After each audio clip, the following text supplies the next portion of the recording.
Halo teman-teman, apa kabar? Semoga selalu sehat ya. Oke, kita lanjut lagi belajar Laravelnya.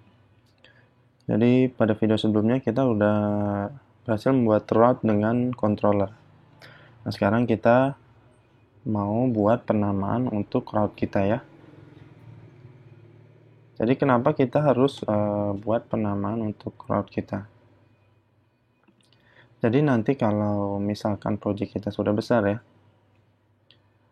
kalau misalkan kita ada perubahan di route kita, misalkan jadinya sebelumnya tambah jadi tambah data gitu ya. Nah, di sini akan menyebabkan banyak penyesuaian di sistem kita. Misalkan untuk route kita banyak panggil di banyak tempat gitu ya. Makanya kita butuh untuk route name.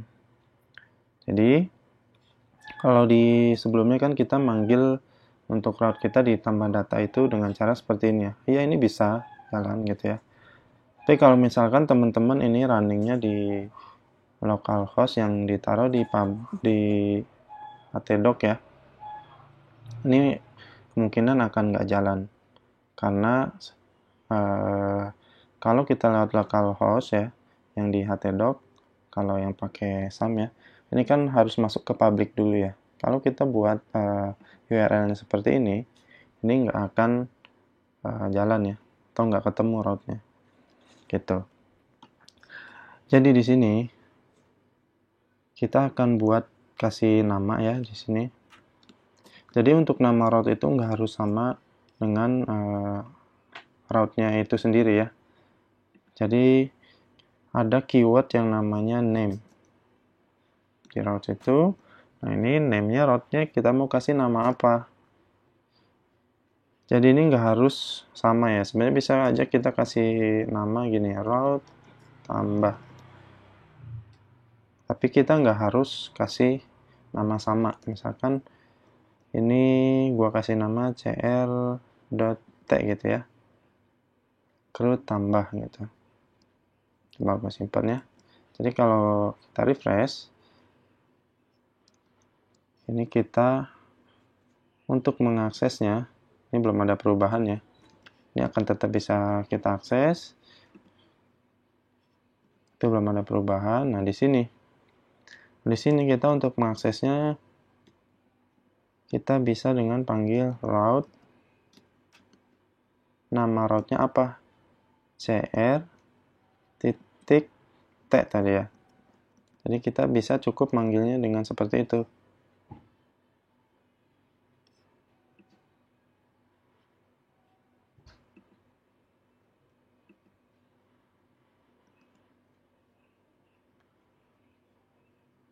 Nah, ini kita ini harusnya ini kita ngarah ke tambah ya.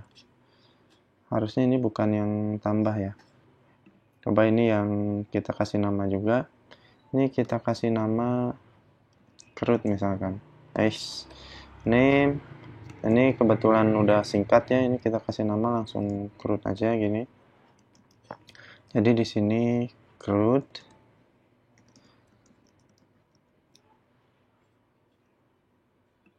Oke. Nah, ini di bagian ini di sini ya. Nah, sebenarnya kita selain manggil route, kalau kita mau ngindarin kayak mau nambahin base URL di depannya, kita juga bisa pakai keyword gini sebenarnya.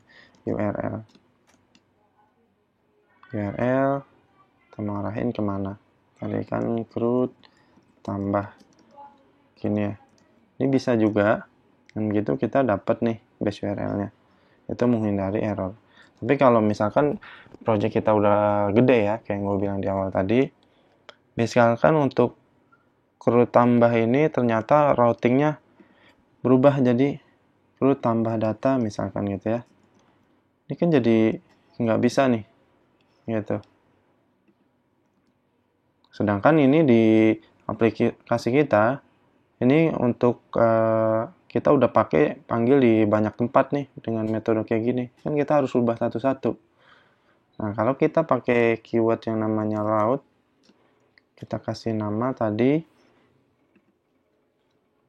cr.t create metode tambah gitu maksudnya ya. ini kita akan tetap bisa. Nah, tetap bisa. Jadi tetap bisa ya.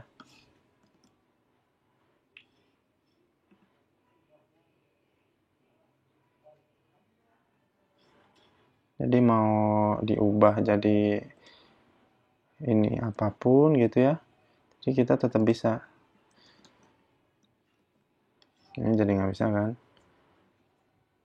Jadi di sini otomatis ngikutin dengan nama route yang udah kita ubah tadi, gitu ya. Terus kan kita ubah jadi apa aja gitu kan. Padahal kan di sini kita nulisnya cuma manggil namanya gitu ya. Walaupun ada perubahan dari sisi routing kita, nah di sini otomatis dia jadi ngikut berubah gitu ya. Kalau tadi kan cara yang pertama, di sini ya kita kalau di sini ada perubahan gitu ya. Jadi kayak gini berarti di sininya kita harus sama juga ya. Lakuin kayak gini kan. Bayangin kalau ini kita udah manggil URL ini di 10 tempat. Berarti kan kita harus lakuin hal yang sama di 10 tempat. Nah, bisa ya. Jadi kayak gitu fungsinya.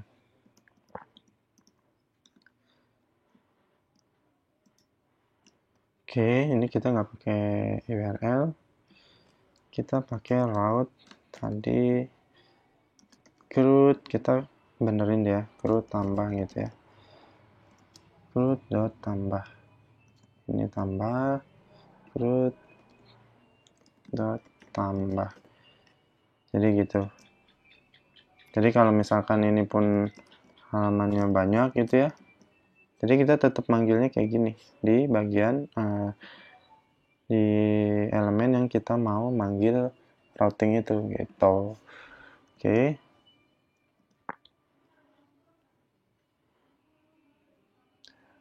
Nah, oke, selanjutnya untuk routing atau penamaan routing ya, gue rasa cukup sampai sini.